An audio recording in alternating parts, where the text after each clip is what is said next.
사도신경으로 우리의 신앙을 하나님께 고백하겠습니다. 나는 전능하신 아버지 하나님, 천지의 창조주를 믿습니다. 나는 그의 유일하신 아들, 우리 주 예수 그리스도를 믿습니다. 그는 성령으로 잉태되어 동정녀 마리아에게서 나시고 본디오 빌라도에게 고난을 받아 십자가에 못 박혀 죽으시고 장사된 지 사흘 만에 죽은 자 가운데서 다시 살아나셨으며 하늘에 오르시어 전능하신 아버지 하나님 우편에 앉아 계시다가 거기로부터 살아있는 자와 죽은 자를 심판하러 오십니다. 나는 성령을 믿으며 거룩한 공교회와 성도의 교제와 죄를 용서받는 것과 몸의 부활과 영생을 믿습니다. 아멘. 찬송가 289장입니다. 찬송가 289장 주 예수 내 맘에 들어와. 찬송가 289장 주 예수 내 맘에 들어와. 우리 하나님께 찬양 올려드립니다.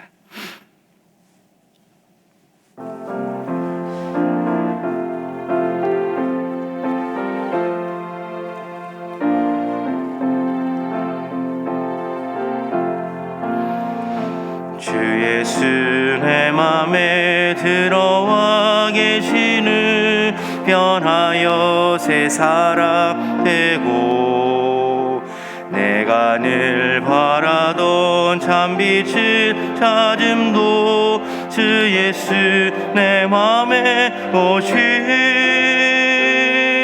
주 예수 내 맘에 오심 주 예수 내 맘에 오심 물밀듯 내 맘에 기쁨이 넘치는 주 예수 내 맘에 오심 주 예수 내 맘에 들어와 계시는 망령된 행실을 끊고 머리털보다도 더 많던 내 죄가 눈보다 더 희어졌네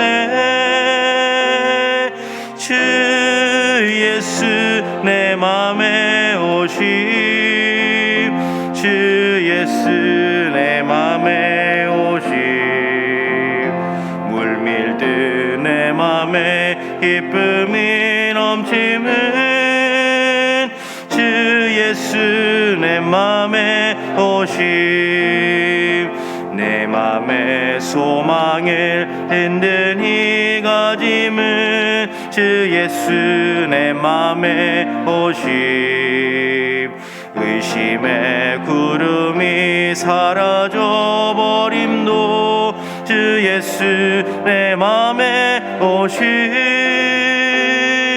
주 예수 내 맘에 오심 주 예수 내 맘에 오심 물밀듯 내 맘에 기쁨이 넘치는 주 예수 내 맘에 오심 사망의 음침한 골짜기 가다가 밝은 빛 호련히 비춰 저 멀리 하늘문 환하게 보임도 주 예수 내 맘에 오심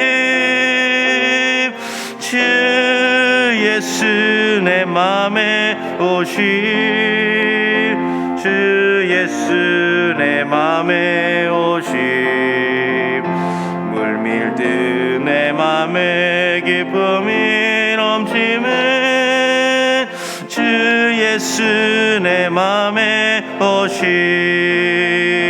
내가 저 천성에 올라가 살기는 주 예수 내 맘에 오심 천성에 올라가 주님을 뵈리니 그 기쁨 비길 데 없네 주 예수 내 맘에 오심 주 예수 내 맘에 오심 물밀듯 내 맘에 기쁨이 넘치는 주 예수 내 맘에 오심. 아멘. 오늘 우리에게 주시는 하나님의 말씀은 누가복음 3장 7절에서 20절까지의 말씀입니다.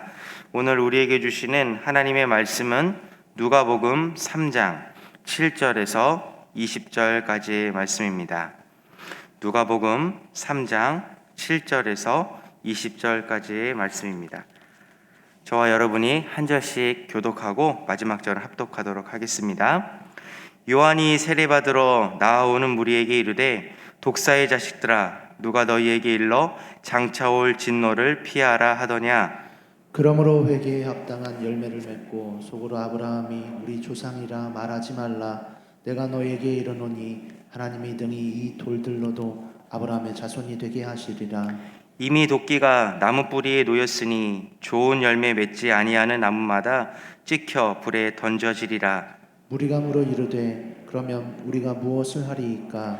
대답하여 이르되 옷 두 벌 있는 자는 옷 없는 자에게 나눠줄 것이요 먹을 것이 있는 자도 그렇게 할 것이니라 하고 세리들도 세례를 받고자 하여 와서 이르되 선생이여 우리는 무엇을 하리이까 하매 이르되 부과된 것 외에는 거두지 말라 하고 군인들도 물어 이르되 우리는 무엇을 하리이까 하매 이르되 사람에게서 강탈하지 말며 거짓으로 고발하지 말고 받는 급료를 족한 줄로 알라 하니라. 백성들이 바라고 기다림으로 모든 사람들이 요한을 혹 그리스도신가 심중에 생각하니 요한이 모든 사람에게 대답하여 이르되 나는 물론 너에게 세례를 베풀거니와 나보다 능력이 많으시니가 오시나니 나는 그의 신발끈을 풀기도 감장하지 못하겠노라. 그는 성령과 불로 너에게 세례를 베푸실 것이요 손에 키를 들고 자기의 타작마당을 정하게 하사 알곡은 모아 곳간에 들이고 쭉정이는 꺼지지 않는 불에 태우시리라. 또 그 밖에 여러 가지로 권하여 백성에게 좋은 소식을 전하였으나 분봉왕 헤롯은 그의 동생의 아내 헤로디아의 일과 또 자기가 행한 모든 악한 일로 말미암아 요한에게 책망을 받고 그 위에 한 가지 악을 더하여 요한을 옥에 가두니라. 아멘. 기도하겠습니다. 좋으신 아버지 하나님 은혜를 감사합니다. 지난 간밤에도 저희들을 주님 품 안에서 편히 쉬게 해주시고 또 이 새벽에도 저희들을 주 앞에 불러주심을 감사합니다. 오늘도 저희들에게 새날 주시고 또 생명 주시고 건강 주셨는데 이 한날도 주님과 더불어 동행하게 하시고 주를 기쁘시게 하는 한날 되게 하여 주옵소서. 이 새벽에도 말씀과 기도 가운데 저희들을 만나 주시며 주의 성령으로 충만케 하여 주옵소서. 주님께 감사의 예물과 또 일천번째 예물을 올려드립니다. 믿음으로 순종으로 감사로 드리는 예물을 주님께서 기뻐 받으시며 약속하신 하늘의 복과 땅의 복으로 충만하게 채워 주옵소서. 주의 은혜로 종의 가정들을 형통케 해주시며 그 자녀들을 축복해 주옵소서. 예수님의 이름으로 축복하며 기도하옵나이다. 아멘. 이 새벽에도 주의 은혜와 축복이 함께 하시기를 축원합니다. 며칠 동안 또 날씨가 쌀쌀해진다고 그러는데 새벽에 나오실 때 우리 어르신들 옷을 잘 입고 나오세요. 따뜻하게 잘 입고 나오면 좋겠습니다. 자, 오늘 누가복음 3장 7절의 말씀은 그 세례 요한이 이제 회개 메시지를 전하면서 회개가 무엇인가 하는 것에 대해서 우리에게 얘기를 해주고 있습니다. 먼저 7절에 보시면 요한이 세례를 받으러 나오는 무리에게 이르되 그랬습니다. 세례 요한이 회개에 대해서 설교를 한 것은 세례를 받으러 나오지 않는 사람에게 한 것이 아니라 세례를 받으러 나오는 사람들에게 이 메시지를 전한 것입니다. 사실 이제 우리가 그 신앙생활 할 때 그동안 우리 한국교회가 복음 전도를 열심히 했어요. 그래서 이제 나가서 이제 믿지 않은 사람들을 구원하고 한 영혼을 구원해야 된다는 사실 때문에 열심히 복음을 전도했습니다. 그런데 진짜 문제는 사실은 신자를 신자 되게 하는 것이 더 중요할지도 모르겠습니다. 영혼을 구원하는 것도 중요하지만 그 영혼, 구원된 영혼이 교회에 들어왔을 때 그 사람을 정말 참된 신자로 만드는 것이죠. 근데 이제 이 부분이 좀 균형을 잡지 못한 것이죠. 사람들을 전도해서 그 사람들을 교회로 데리고 오는 데는 힘을 썼는데 이미 교회에 들어온 그 사람을 신자를 신자답게 만드는 데 대해서는 소홀히 했던 것입니다. 이 세례 요한은 세례를 받으러 나오는 무리에게 지금 이 메시지를 전하는 거예요. 왜냐하면 세례를 받으러 나오는 이 무리들이 합당하지 않은 모습, 잘못된 모습, 신자가 신자답지 못한 모습이 이 사람들에게 있었기 때문입니다. 그것은 회개에 대한 이들의 오해였던 것입니다. 여기 보면은 이제 7절에 요한의 세례를 받으러 나오는 무리에게 이르되 독사의 자식들아 누가 너희에게 일러 장차 올 진노를 피하라 하더냐 이렇게 책망을 합니다. 여기에 이제 잘못된 회개가 있다는 것을 알 수 있습니다. 그러니까 거짓된 회개. 그것은 뭐냐 하면은 징계를 피하려고만 하는 거예요. 징계를. 요즘에 이제 젊은 사람들이 연애할 때 이렇게 남자들이 이제 여친에게 잘하려고 노력을 해요. 그런데 이제 잘못하는 것 중에 하나가 그거예요. 이제 뭐 잘못했을 때 미안하다고 이제 남친이 그래요. 그럼 여친이 물어본대요. 뭐가 미안하냐고. 다 미안하다고. 이제 그러면은 더 화가 난대요. 그거는 이제 안 미안하다는 얘기죠. 안 미안하다는 얘기입니다. 그거는 일단은 지금 두 사람의 관계가 안 좋아지니까 어떻게든지 요 상황을 모면을 해보려고만 그러는 거예요. 요거를 어떻게 모면을 하려고만 그러지 진짜 문제가 뭔지를 알고 인식하고 그거를 해결하려고 하는 것이 아니라는 것이 문제가 되는 것이죠. 자녀들을 혼낼 때도 그렇죠. 부모가 자녀들을 혼내는 목적은 자녀를 바르게 살게 하게 하는 것이 목적이에요. 애를 징계하거나 때리는 게 목적이 아니죠. 그러면 이제 애가 한 대 딱 맞고 나면 잘못했어요 막 그래요. 근데 문제는 뭘 잘못했는데 이렇게 물어보면 다 잘못했어요. 저희가 이제 딸 아들 이렇게 키우는데 저희 이제 은열이가 막내잖아요. 그런데 얘가 셋째가 되다 보니까는요 눈치가 얼마나 빠른지 누나들이 혼나는 거 보면은요 일단 눈치를 보기 시작해요. 그러다가 이제 누나들 보고 이제 손 들고 벌써 그렇게 돼 있거든요. 그러면 자기는 시키지도 않았는데 옆에 와서 손 들고 있어요. 너는 왜 손 들어? 그러면 아빠 눈치를 봐요. 이제 아이들이 그 위기만을 모면하려 그러는 거예요. 근데 그거는 정말 잘못이 뭔지를 인식하지 못한 것이지요.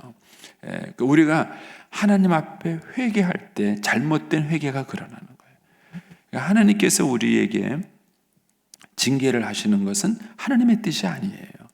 하나님의 본래의 뜻은 우리가 생명을 얻되 더 풍성하게 얻는 것이 하나님의 뜻이에요. 그런데 그 길을 가는 데 있어서 우리의 잘못, 우리의 죄가 방해물이 되니까 하나님께서 그것을 해결하기 위해서 책망을 하시는 거예요. 그런데 잘못 오해를 하면은 그저 벌을 받지 않겠다는 것만이 목적이 될 수 있다는 것이죠. 그거는 회개에 대한 잘못된 오해인 것이죠. 여기 온 사람들이 이제 바로 그런 것입니다. 이제 그것을 주님이 이제 지적하십니다. 그러면서 8절에 가면은 참된 회개가 뭔가에 대한 얘기예요. 참된 회개. 8절에 가서 그러므로 회개에 합당한 열매를 맺으라 이렇게 말하죠. 그러니까 참된 회개는 뭐냐면은 열매가 있어야 돼요. 그 열매라는 게 뭐냐? 거기에 보면은 이 8절의 메시지를 듣고 사람들이 보인 반응이 있어요. 그게 이제 10절에 가면 무리가 보이는 반응이 있고 12절에 가면은 세리가 보이는 반응이 있고 14절에 가면은 군인들이 보이는 반응이 있어요. 근데 그 반응의 내용이 똑같아요. 거기에 이제 10절에 가시면 무리가 물어 이르되 그러면 우리가 무엇을 하리이까? 뭘 행해야 되느냐? 이렇게 말을 했죠. 12절에 가면 세리들도 뭐라 그러냐면은 우리가 무엇을 하리이까? 우리가 뭘 해야 되느냐? 이렇게 얘기하고 14절에 가면 군인들도 또 똑같은 얘기를 해요. 우리가 무엇을 해야 되느냐? 이런 거예요. 그러니까는 회개에 합당한 열매라는 것은요. 우리가 무엇을 하는 것, 즉 우리가 어떻게 사는 것과 관계가 있는 거예요. 그 거짓된 회개는 내가 어떻게 살아야 되고 내 삶이 어떻게 변화해야 된다는 것에 대해서는 관심이 없어요. 그런데 참된 회개는 뭐냐면은 삶의 변화에 관심이 있는 것입니다. 우리 한국 사람들은 굉장히 종교성이 강합니다. 신앙심이 굉장히 강하고 또 굉장히 감성적인 민족이에요. 그래서 저도 이제 설교자로서 설교를 하다가 늘 그런 유혹에 빠져요. 그게 뭐냐면은 성도들한테 은혜를 주려고 하면은요, 감성을 자극하면 됩니다. 여러분 모르시죠? 설교를 오래 하다 보니까 요령이 생기는 거예요, 요령이. 그런데 내용이 없는 감동만 줄 수 있어요. 나쁜 부흥사들이 그래요.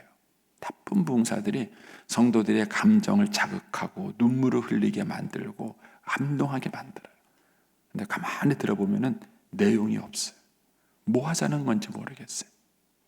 그러니까, 근데 한국 사람들은 그러면 은혜 받았다 그래요. 한국 사람 그러면 은혜 받았다 그래요. 그러니까 감성만 자극하는 거예요. 근데 그렇게 해서 눈물을 흘렸어요. 그럼 그 다음에 뭐냐는 거예요. 그래 그 눈물을 흘리고 통일을 했어요. 막 울었어요. 근데 그 다음에는요. 이것이 한국 교회가 신앙을 이원화시키는 역할을 한 거예요. 교회 와서 그렇게 울부짖고 눈물을 흘리고 통일을 했는데 그 사람이 사회에 나가서 이 사회를 하나도 못 바꿨어요. 국회의원 중에서 예수 믿는 국회의원이 얼마나 많습니까? 그리고 늘 국가 조찬 기도회를 하지 않습니까? 국가 조찬 기도회를 하지 않습니까? 그런데 그 사람들이 지금 세상을 바꾸는데 무슨 역할을 하고 있습니까? 그런 거예요.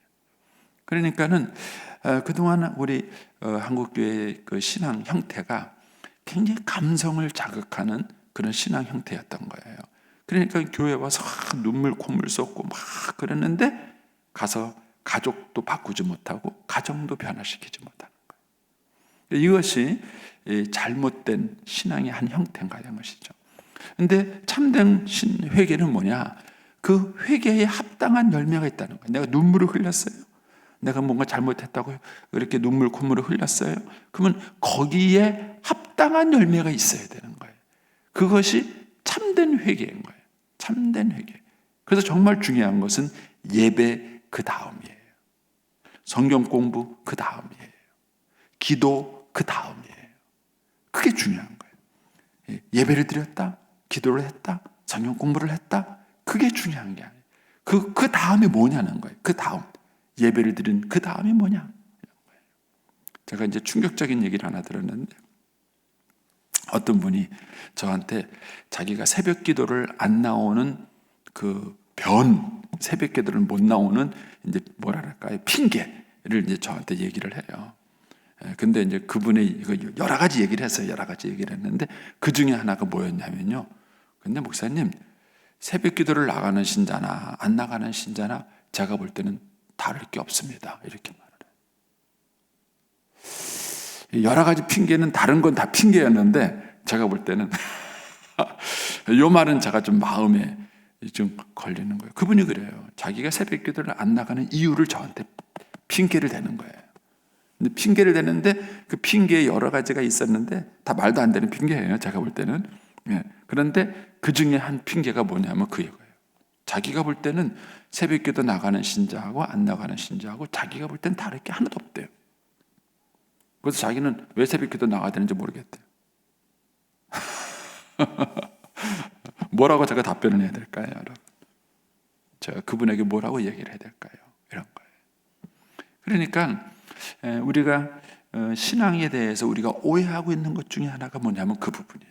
그래서 회개에 합당한 열매가 있는 것, 이것이 회개예요. 그래서 이 얘기를 들었을 때 사람들의 반응이 뭐냐면은 우리가 무엇을 하리까? 그러니까 은혜를 받았어요. 내가 기도를 하고 또 말씀을 배우고 예배를 드리고 그래서 은혜를 받았어요. 그럼 그 은혜를 받은 것이 그 다음에 내가 어떻게 살아야 하느냐라는 이 문제에 대한 답이 있어야 된다는 것입니다. 그것이 참된 신앙의 모습이고 이제 내용이다는 얘기를 이제 하는 것입니다. 자, 그런데 8절 내용을 보시면 여기에 이제 심각한 얘기가 있습니다.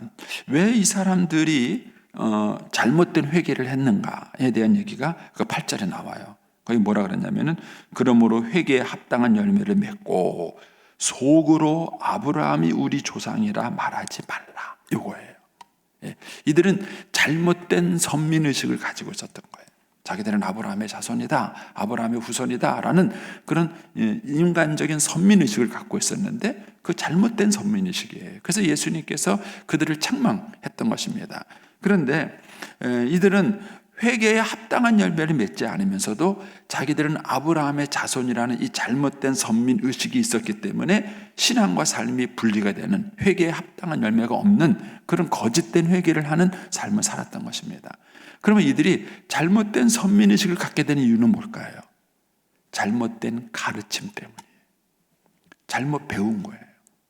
잘못 배웠기 때문에 잘못된 선민의식을 가지고 있는 거예요. 그러니까는 아브라함이라면, 아브라함의 자손이라면 아브라함의 자손에 합당한 열매가 있어야 되는 거예요. 그런데 그들은 그냥 혈통적으로만 아브라함의 후손이라는 생각, 그래서 우리가 선민이라는 의식을 그들이 이 바리새인들로부터 잘못 배운 거예요. 이 잘못 배운 내용이 잘못된 신앙을 갖게 만든 것이고 결국 그것이 그들로 하여금 거짓된 회개를 하도록 만들었다는 것입니다. 여기서 우리가 바른 가르침이라는 것이 얼마나 중요한가 모릅니다.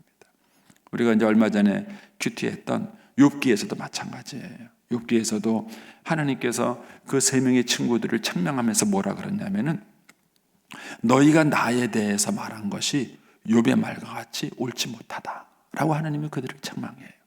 그러니까는 그들이 하나님에 대해서 말한 게 뭐예요? 그 하나님에 대한 우리의 믿음을 설명한 것을 신학이라 그래요. 그러니까는 잘못된 신학을 갖고 있는 것이 그들로 하여금 욥을 정죄하게 만든 거예요. 이신증 인과응보 사상에 대한 잘못된 가르침이 그들이 욥을 정죄하게 만든 것이죠. 그런데 여기서도 이분들이 마찬가지예요. 잘못된 선민의식. 이 잘못된 선민의식은 그들이 잘못된 신학을 가졌기 때문에 그래요. 그래서 이들이 나중에 뒤에 가면은 예수님과 바리새인들이 논쟁을 벌이죠. 그때 예수님이 그래요. 너희가 아브라함의 자손이면 나를 멸시하지 않았을 것이다. 아브라함은 나를 멸시하지 않았다. 예수님이 그렇게 말을 해요. 너희는 너희 아비 마귀에게서 났다. 이렇게 말을 해요. 그러니까는 그 사람들이 왜 우리 아비가 마귀냐? 우리 아버지는 아브라함이다. 이렇게 예수님하고 이제 바리새인들이 논쟁하는 장면들이 나옵니다. 그들은 철저하게 잘못된 신학에 물들은 거예요. 저는 이런 면에서 제가 말씀을 가르치는 목사로서 굉장히 책임감을 느껴요. 우리가 얼마 전에도 큐티했던 디모데 후서에서도 보면은 사도 바울이 디모데에게 그런 말을 해요. 너가 그 하나님의 말씀을, 이 진리의 말씀을 옳게 분별하는 자가 되어서 부끄러울 것이 없는 일꾼이 되라. 이런 얘기를 해요.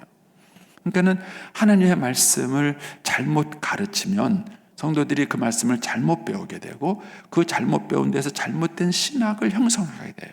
그러면 좀처럼 그게 깨지질 않아요. 그래서 목회하면서 사실 정말 가르치기 어려운 사람이 신앙생활 오래 한 분이에요. 그분들이 말씀을 잘 배운 분들은 정말 좋아요. 좋은 목회자를 만나서 말씀을 잘 배운 분들은요 정말 훌륭하게 신앙생활을 잘해요. 그런데 어디서 말씀을 잘못 배운 분들이 있어요. 그 말씀을 잘못 배워서 이상하게 돼서 잘못된 신학을 딱 형성한 사람은요 참 좀처럼 안 깨져요. 오히려 그런 사람하고 씨름하는 것보다 초신자하고 씨름하는 게 훨씬 더 나아요. 이런 면에서 우리가 자녀들에게 말씀을 가르치는 부모가 얼마나 중요한지 모릅니다. 왜냐하면 부모가 자녀들에게 말씀을 가르치는 첫 번째 선생이기 때문에 그래요. 그러니까 부모가 잘못된 신앙을 가지고 있고 그 부모가 잘못된 신앙을 가지고 아이들에게 잘못된 신앙을 가르치면 아이가 첫 번째부터 신앙을 형성하는 그 단계에 있어서 잘못된 신앙을 갖게 되는 거예요. 그러면은 오늘 본문에 나오는 이 사람들처럼 자기들이 속으로 아브라함의 자손이니까 우리는 회개할 게 별로 없다라고 이들은 잘못된 생각을 하게 되는 것입니다. 이런 면에서 우리가 바른 가르침을 가는다는 것은 얼마나 중요한지 모릅니다. 부모들이 먼저 우리가 말씀을 바르게 배우고 그리고 난 다음에 우리의 자녀들에게 하나님의 말씀을 바르게 가르칠 때 우리 아이들이 건강한 신앙의 모습으로 성장하는 것을 볼 수 있게 됩니다. 자, 이렇게 해서 이제 주님은 참된 회개가 뭐냐라는 얘기를 해주고 있습니다. 이제 그 뒤에 이제 무리에게, 세리에게, 군인들에게 적용한 거는 여러분들이 한번 묵상을 해보세요. 각자의 직업에 따라서 회개의 의미를 다르게 설명을 했어요. 이제 거기에 이제 걸맞는 것들을 한번 생각을 해보시기 바랍니다. 자, 이제 15절 이하에 가면 세례 요한이 자기가 그리스도가 아니다라는 얘기를 해요. 15절에 보면은 백성들이 바라고 기다림으로 누구를요? 메시아를요. 이스라엘 백성들은 메시아를 간절히 바라고 기다렸어요. 그러는 차에 세례 요한이 탁 나타나니까 세례 요한이 메시아인가? 이제 이들이 이렇게 생각을 하게 된 것이죠. 여기에 대해서 이제 세례 요한이 나는 메시아가 아니다, 내 뒤에 오시는 분이 있다는 얘기를 합니다. 자, 16절 가시면 요한이 모든 사람에게 대답하여 이르되 나는 물론 너희에게 세례를 베풀거니와 나보다 능력이 많으신 이가 오시나니 나는 그의 신발끈을 풀기도 감당하지 못하겠노라. 그는 성령과 불로 너희에게 세례를 베푸실 것이다. 세례 요한이 자기와 예수님의 차이를 뭘로 설명했느냐면은 무엇으로 세례를 주느냐에 요한은 물로 세례를 주는 거예요. 근데 예수님은 뭘로 세례를 준다고요? 성령과 불로 세례를 주는 것입니다. 물로 세례를 주는 것은 상징입니다. 상징입니다. 물이 우리의 죄를 씻지는 못합니다. 다만 우리의 죄가 씻긴다는 상징을 물로 가지고 하는 거예요. 우리가 물로 세수도 하고 목욕도 하고 이렇게 씻잖아요. 그러니까는 그 물을 가지고 우리의 죄가 씻긴다는 하나의 상징을 할 뿐입니다. 진짜 우리의 죄를 씻는 것은 예수님의 십자가 보혈이죠. 예수님의 보혈의 피만이 우리의 죄를 씻는 것이지 물이 죄를 씻는 것은 아니에요. 근데 그럼에도 불구하고 물 세례를 주는 것은 상징이 갖고 있는 중요한 의미입니다. 우리가 이제 결혼식 때 보면은요, 예전에는 그런 일이 있었죠. 반지를 주고받잖아요. 사랑의 증표로. 근데 뭐 그 반지가 사랑을 보증해 줍니까? 그런 거 아니에요. 근데 그럼에도 불구하고 내가 당신을 사랑하고 이 사랑의 고백이 영원하다는 하나의 상징을 그냥 동그란 반지에 담은 거예요. 영원하다는 의미의 그 동그란 그 반지에 담아가지고요. 그거를 반지를 예물을 교환을 해서 내가 당신을 향한 이 고백과 사랑이 영원하다는 상징성을 담는 것이죠. 그리고 이제 그 반지를 볼 때마다 뭐죠? 이 사람이 나에게 이런 약속을 했고 우리가 이런 관계구나라는 것을 떠올리게 되는 것입니다. 이제 그런 어떤 도움을 주기 위해서 하나님께서 물 세례를 우리에게 명하신 거예요. 이런 면에서 세례 요한은 어떤 상징성적인 세례밖에 줄 수가 없는 거예요. 실제 우리의 죄를 씻을 수 있는 것은 아니에요. 그런데 예수님은 뭐냐면은 상징을 하시는 분이 아니라는 거예요. 예수님은 실제 우리의 죄를 씻을 수 있는 분이에요. 그래서 우리에게 성령을 주십니다. 성령이 오시면 뭘 하신다 그럽니까? 죄에 대하여, 의에 대하여, 심판에 대하여 세상을 책망하시는 거예요. 그래서 성령님만이 우리로 하여금 참된 회개에 이르게 하는 거예요. 어느 날 성령이 우리의 눈을 떠서 깨닫게 하는 거예요. 내가 험악하게 말했던 것, 상대방에 대해서 내가 예의 없이 행동했던 것들, 또 내가 내 중심으로 살았던 것들, 이런 것들이 죄라는 것을 어느 날 성령이 깨닫게 해주시는 거예요. 그 전까지는 그것이 전혀 죄라는 생각을 안 해요. 그런데 어느 날 성령께서 그걸 깨닫게 해주시면 그것이 얼마나 큰 죄인가를 알게 되고 통회하게 되는 것이죠. 그래서 예수님은 우리를 회개케 하기 위해서 실제적으로 우리에게 성령과 불을 기름 부으시는 분이시다라고 이제 세례 요한이 자기와 예수님의 차이를 설명을 하는 것입니다. 그러면서 나는 이 그리스도가 아니다라는 얘기를 합니다. 그러면서 이제 18절에 가서 또 그 밖에 여러 가지로 권하여 백성에게 좋은 소식을 전합니다. 백성들이 이것을 기쁨으로 받았겠죠. 근데 거기 보면은 좋은 소식을 전하였으나, 이거를 좀 영어식으로 표현하면은 좋은 소식을 전했다. 그러나 이렇게 되는 겁니다. 그러나 뭐가 있습니까? 19절에 가면은 분봉왕 헤롯 얘기가 나와요. 이 세례 요한이 책망하는 얘기를 어떤 사람들은 기쁨으로 받아들이고 진짜 회개했어요. 우리가 어떻게 하리까? 우리가 어떻게 해야 됩니까? 우리가 어떻게 살아야 할까요? 그러면서 정말 그 메시지를 듣고 돌아가서 삶을 바꾼 거예요. 근데 반면에 분봉왕 헤롯은 똑같은 책망을 받았는데 어떻게 했습니까? 이 세례 요한을 잡아다가 옥에 가두었습니다. 그래서 메시지에는 항상 이 두 가지 반응이 있는 거예요. 메시지를 전하면은요, 항상 그 말씀을 받아들이는 사람이 있는가 하면 그거를 거절하는 사람이 있습니다. 사도행전에도 가면 똑같이 그랬죠.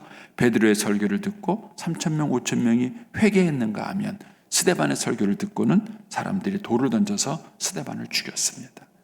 그러니까 우리가 전하는 메시지에는요, 항상 긍정적 반응만 오는 것은 아니에요. 그 메시지에 대해서 거부감하고 반발하는 사람도 있을 수 있다는 것입니다. 우리의 자녀들은 어떻게 하면 좋을까요? 우리 자녀들이 말씀을 거부하지 않고 받아들이면 참 좋겠죠. 그래서 우리 아이들의 밭이 좋은 땅이 되도록 우리가 기도해야 합니다. 예수님이 4가지 그 땅에 대한 얘기를 하셨죠. 천국의 비유를 하면서 4가지 땅에 대한 비유를 얘기하실 거예요. 심령의 상태를 말하는 것이죠. 그래서 우리 아이들이 돌짝밭인지 가시밭인지 아니면 정말 좋은 땅인지를 부모가 변별할 수 있어야 합니다. 그리고 그 땅에 씨를 뿌리는 것도 중요하지만 그 마음의 밭이 어떤 밭이 되는가, 좋은 밭이 되도록 부모가 기도하고 영적으로 돌보는 것이 중요합니다. 그리고 그 아이들의 마음의 밭이 좋은 밭이 됐을 때 그때 부모가 뿌리는 씨앗이 열매를 맺을 수 있는 것입니다. 오늘 이 세례 요한의 이 사역을 통해서 저와 여러분이 우리의 자녀들을 정말 참된 신앙으로 이끌 수 있는 좋은 스승이 되기를 축복합니다. 기도하겠습니다.